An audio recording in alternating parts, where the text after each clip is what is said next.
Oke, halo semuanya. Selamat datang di channel Trader Stock ya. Balik lagi bersama saya Rahadi. Kali ini kita mau bahas analisa saham IPO ya, yaitu PT Citra Nusantara Gemilang Tbk dengan kode emitennya Cegas. Nah, karena awal tahun nanti ya, awal tahun Januari 2024 itu banyak sekali ya saham yang mau IPO, sekitar ada berapa ya? 6 atau 7 saham gitu kan. Saya lupa. Karena banyak sekali, coba kita bahas satu persatu ya. Nah, ini kenapa kita pilih Cegas terlebih dahulu, karena sudah kita vote ya di Telegram channel kita, mana yang harus kita analisa terlebih dahulu, mana yang harus kita bahas. Ternyata banyak yang memilih Cegas. Nah, sesuai janji saya akan bahas saham Cegas ini secara keseluruhan dari prospektus yang ada. Sebelum kita lanjut, jangan lupa ya untuk kalian boleh dibantu like, komen, dan juga di subscribe di channel Trader Stock. Nah, kalian juga bisa melihat media sosial kita yang lain di Instagram ya, dengan nama username Instagramnya @traderstock.id. Kalian boleh follow di sana buat ya dapetin info-info seputar market dan yang lainnya. Dan jangan lupa juga kalian bisa join di Telegram channel kita ya.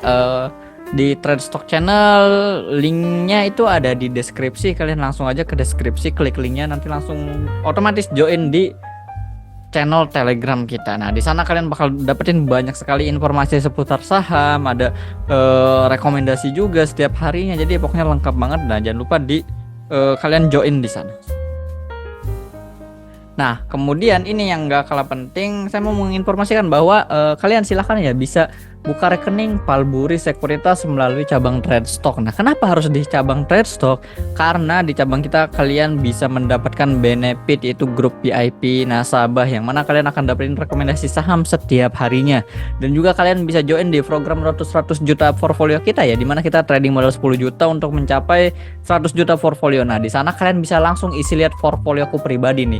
Aku beli saham apa, aku info di grup, nanti aku jual di berapa, itu semua aku info setiap hari. Kalian bisa lihat semua transaksiku jual belinya. Nah, jadi tinggal syaratnya itu hanya cukup buka akun saja dan nggak ada biaya administrasi apapun. Jadi kalau kalian pakai akun sekuritas tapi nggak ada benefit grup nasabahnya, grup VIP-nya, nggak dapat rekomendasi saham, itu kan sangat disayangkan ya, lumayan gitu. Jadi ya silahkan kalian bisa bergabung di kita ya di cabang Trade Stock. Langsung aja daftar nih, hubungi nomor admin yang tertera ya di nomor 0851 5855 0463, atau langsung aja di scan barcode yang ada di sini. Itu nanti akan terhubung otomatis ke WhatsApp admin kita. Nah, nanti akan dibantu untuk proses opening akunnya.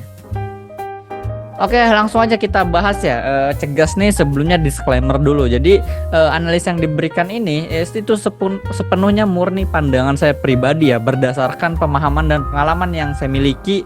Dan semua data yang ada di sini yang nantinya akan dijabarkan itu semuanya bersumber dari prospektus si perusahaan tersebut.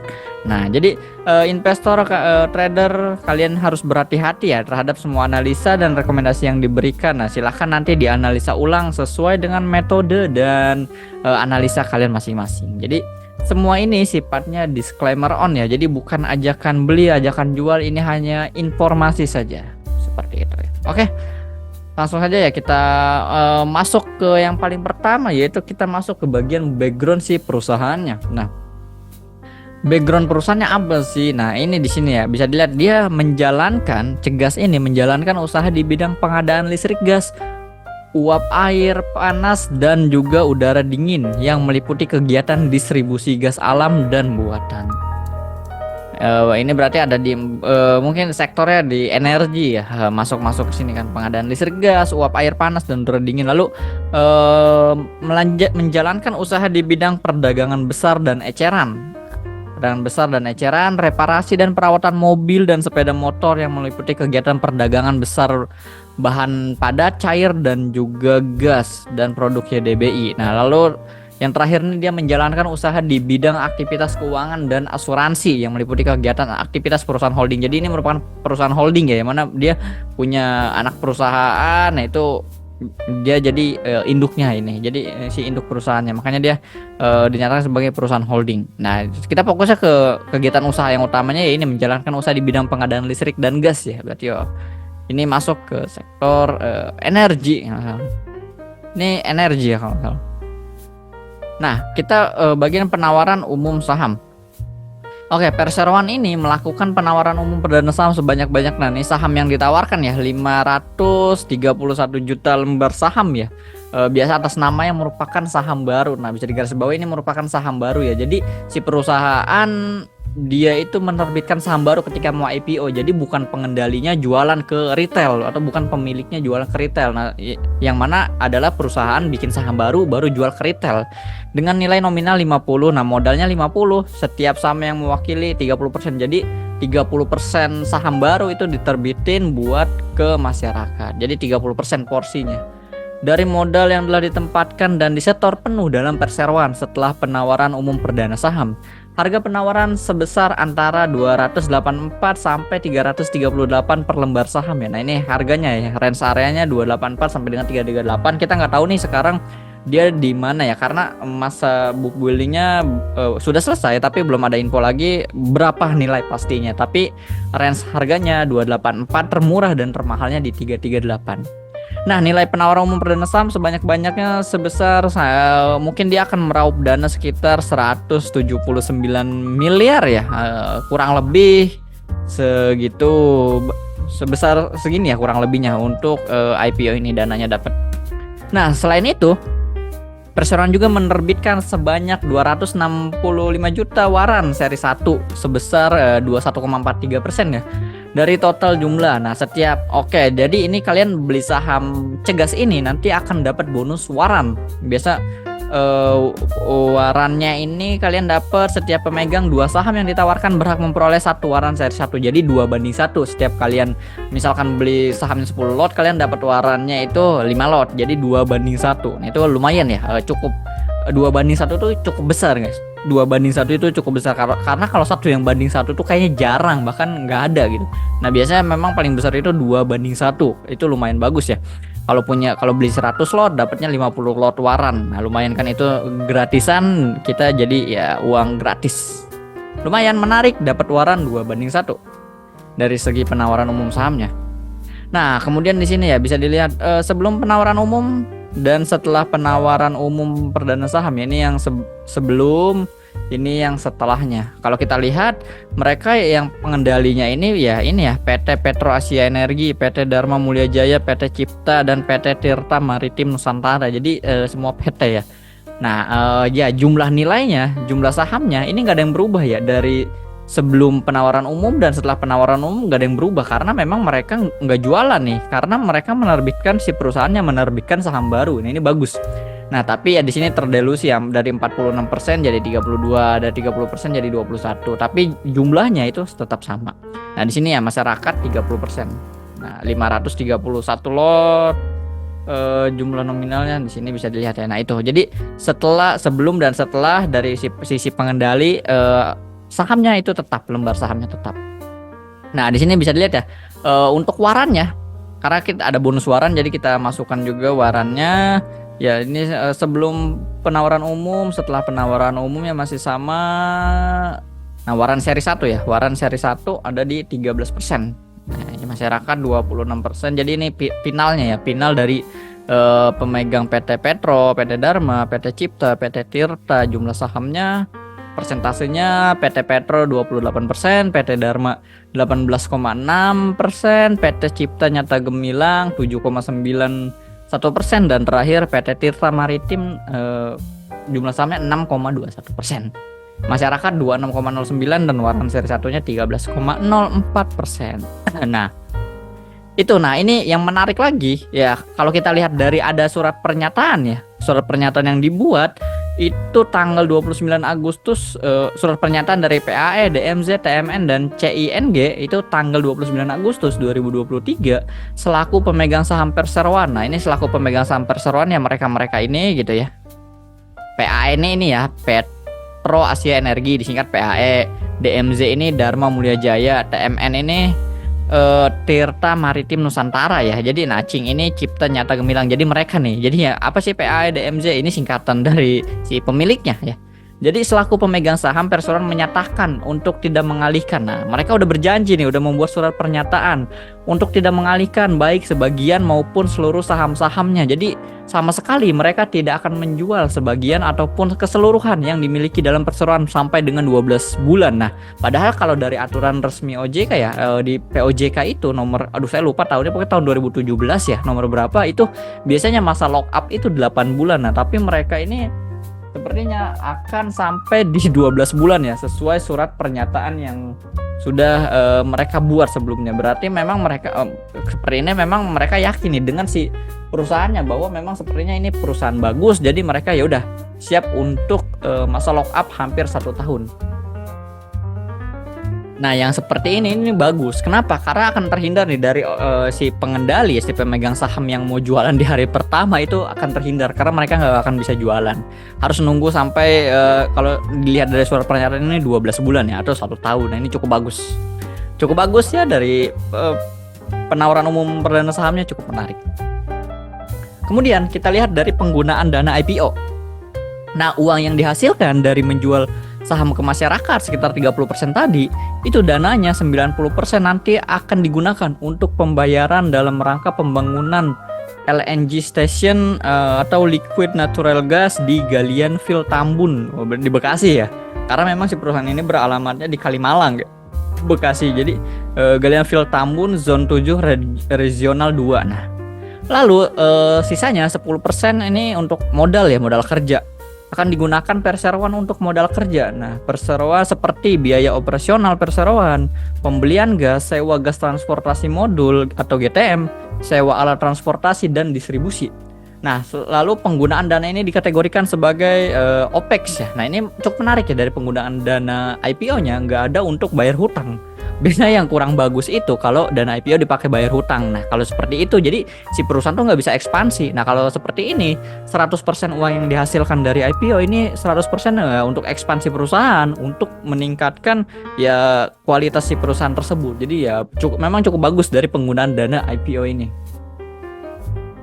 Nah, selanjutnya kita lihat dari laporan laba rugi perusahaannya ya. Nah, di sini dari prospektus yang ada bisa dilihat laba ruginya 30 Juni 2022, 2023, di sini 2022, 2021. Oh, ini saya ketutupan ya. Tak pindahin dulu bentar. Nah, di sini 2020. Oke, kalau kita lihat dari sisi pendapatannya dulu ya, dari 2020 377 miliar ya. Ya, 377 miliar. Lalu 2021-nya naik sedikit ke 387 ya, naik sekitar 10 miliaran naik. Nah, 2022 ini cukup bagus nih karena dia naiknya cukup signifikan ya. 423 miliar. Jadi naik terus nih dari 2020, 2021, 2022 naik terus, cukup bagus.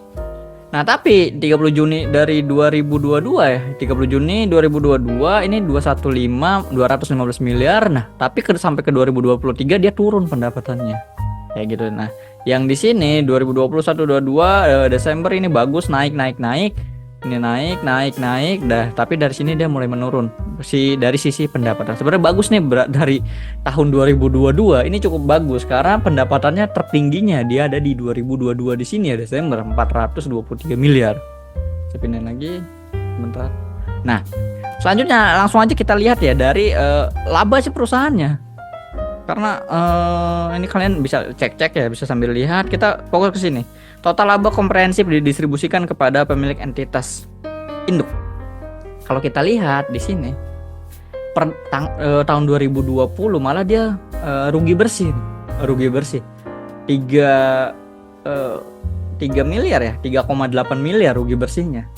Kemudian 2021 berbalik nih, dari yang awalnya rugi dia malah naik pendapatannya. Jadi plus ya. Jadi labanya itu 2 miliar, 2,9 miliar. Jadi dari yang awalnya rugi 3,8 M, dia naik jadi 2,9 miliar. Dia berbalik dari rugi ke profit. Nah, kemudian kan 2022 memang cukup bagus nih karena profitnya itu labanya besar sekali dari 2 miliar, dari 2,9 ke 11 miliar. Itu kan jauh ya. Jauh sekali jaraknya. Memang kayak ini perusahaan bagus sekali di tahun 2022. Nah, kemudian di tahun 2022 Juninya ya, dari 5,5 miliar terus Juni 2023 ini turun lagi ke 4,5. Ya memang berkurangnya ini nggak cukup banyak ya, tapi ya at least dia masih turun gitu. Jadi memang Ya terbanyak ini ya Desember 2022. Jadi tahun lalu lah ya, tahun lalu. Tahun lalu ini cukup bagus nih. Ya bisa dilihat ya EPS-nya laba per saham 2020 Desembernya minus 94, lalu 2021-nya 75 EPS-nya. Nah, 2022 kan ini 283. Lalu 1,38 dan 4 ya. Memang kalau dilihat ya di sininya bagus naik. Nah, di sininya turun. Nah, kayak gitu. Ya overall masih menarik lah, masih bagus perusahaan. Yang penting dia masih profit gitu. Kalau saya pribadi melihat sama IPO itu kalau untuk jangka pendek ya itu selama dia masih profitnya naik, itu bagus. Ya minimal dia stagnan lah, jangan sampai turun. Misalnya dari tadinya profit tiba-tiba nggak profit gitu, malah merugi itu jelek. Nah, di sini kan bagus dari awalnya merugi, jadi tahun depannya meningkat, tahun depannya lagi meningkat seperti itu. Nah, itu lumayan bagus. Oke, itu untuk laporan laba rugi si perusahaan. Nah, kalau kita lihat dari sisi valuasinya ya, mungkin ini kita setahunkan ya harga IPO-nya mereka di 284 dan 338 range-nya. Jadi kita ya area-area situ kita coba hitungnya ya. Jadi saham beredarnya itu 1,7 jutaan, PS-nya ya 1,38. Kalau di harga 338 1,6. Nah, ROE-nya sendiri ya 12%-an. Untuk pernya hampir 38, 45 emang nggak terlalu bagus lah ya. Untuk pernya dan VBP-nya ya memang 4 ya 5 ini memang agak sedikit mahal ya untuk ROE yang 12, VBP 4,6 ya harusnya mungkin maksimal di 1 lah ya. Jadi memang secara valuasi ya ini lumayan mahal kalau dari sisi valuasi. Nah, market cap-nya sendiri ya 500 miliaran ya, nggak sampai ke 1 triliun. Jadi kalau perusahaan yang memiliki nilai market cap kecil ya di bawah 1 triliun, itu pergerakan sahamnya itu biasanya itu lebih volatile karena dipengaruhi oleh harga dan mudah dimainkan biasanya karena masuknya nanti ke trade liner ya. Jadi market capnya kecil biasanya memang pergerakan harganya volatile. Nah, itu biasanya disukai tuh sama trader scalper, itu sangat disukai karena pergerakannya volatile, kita memanfaatkan volatilitas harga tersebut kayak gitu. Jadi secara valuasi memang ya agak mahal ya untuk ukuran saham cegas ini. Nah, kemudian dari sisi underwater ya. Nah, kalau underwater sendiri penjamin emisi efeknya kita lihat di prospektusnya itu PO, Pilar Mas Investindo Sekuritas. Nah, di sini yang jadi masalah saya itu nggak menemukan di data saya pribadi ya. Saya nggak punya nih data PO ketika tahun 2023. Dia sama sekali nggak menjadi penjamin emisi efek di saham IPO apapun di tahun 2023. Saya nggak tahu ya, mungkin yang nonton punya datanya di tahun lalu, di tahun 2022 atau di tahun 2023 memang ada tapi saya terlewat, itu nanti tulis saja di kolom komentar ya. Tapi memang data yang biasa saya kan input data tuh manual ya, dari yang IPO tuh saya kumpulin. Nah, underwater siapa aja nanti saya buatin di Excel tabel-tabelnya. Nah, ini memang pas lihat underwaternya PO ternyata kosong gitu. Saya nggak menemukan datanya gitu. Entah dia mungkin ini baru IPO, baru mengawal IPO di 2024 atau memang 2023 nggak mengawal IPO tapi ini mengawal IPO-nya di 2022. Nah, saya kurang tahu nih kalau masalah bagian ini. Jadi silahkan tulis di komen aja ya, kita coba bantu kasih infonya. Karena sejauh ini info yang saya punya hanya 2023 datanya dan itu nggak ada. Jadi agak susah nih kalau underwaternya nggak ada track recordnya tahun ini gitu. Jadi memang kalau secara untuk para trader jangka pendek manfaatin momentum sama IPO itu kan yang paling penting dilihat dari underwaternya. Wah, underwater mana nih yang punya track record bagus, selalu hari pertamanya bisa arah 2-3 kali, atau yang track recordnya jelek hari pertama list langsung ARB, bisa kan kita skip kayak gitu. Nah, itu memang cukup penting ya underwater ini untuk para trader. Jadi ya untuk PO sendiri ya saya memang nggak punya datanya. Kemudian selanjutnya, nah jadwal IPO-nya ya bisa diperhatikan untuk masa penawaran awal 4-19 Desember. Nah, ini udah lewat ya saat ini pas video ini di-record tanggal 21 Desember. Jadi memang sudah terlewat, tapi masa buku building ini kelewat, jadi harganya tuh belum pasti nih, belum keluar. Nah, jadi yang mau pesan atau mau beli lagi nanti bisa di range tanggal 2 sampai Januari ya di tahun depan di masa penawaran umum. Nah, Kalian bisa pesan di tanggal ini 2 sampai 4 Januari, itu harganya udah ketahuan nanti di berapa pastinya. Lalu tanggal penjatahannya di 4 Januari dan distribusi saham 5 Januari, dan listingnya ya, tanggal penjatahan ini listing di bursanya tanggal 8 Januari. Jadi resmi dicatatkan di Bursa Efek Indonesia saham Cegas di tanggal 8 Januari. Itu tanggal-tanggal penting yang harus kamu ketahui. Nah, itu aja untuk pembahasan saham Cegas kali ini ya, mulai dari background perusahaan, bagaimana penawaran perdana sahamnya, lalu juga laporan laba ruginya, valuasinya, underwaternya, dan info jadwal IPO-nya. Jadi cukup sekian. Terima kasih yang udah nonton sampai akhir. Jangan lupa di like, komen, dan juga di subscribe kalau kamu suka video ini. Nah, kalau kamu mau kita bahas saham IPO apa lagi, coba tulis di komen. Nanti yang paling banyak komennya nanti akan kita bahas saham IPO-nya, karena masih banyak nih ya, masih banyak saham IPO yang mau listing dia awal tahun. Jadi cukup menarik. Mari kita bedah satu-satu yang mana yang harus kita buy dan yang mana yang memang harus kita skip aja. Oke, thank you semuanya, sampai jumpa di video selanjutnya.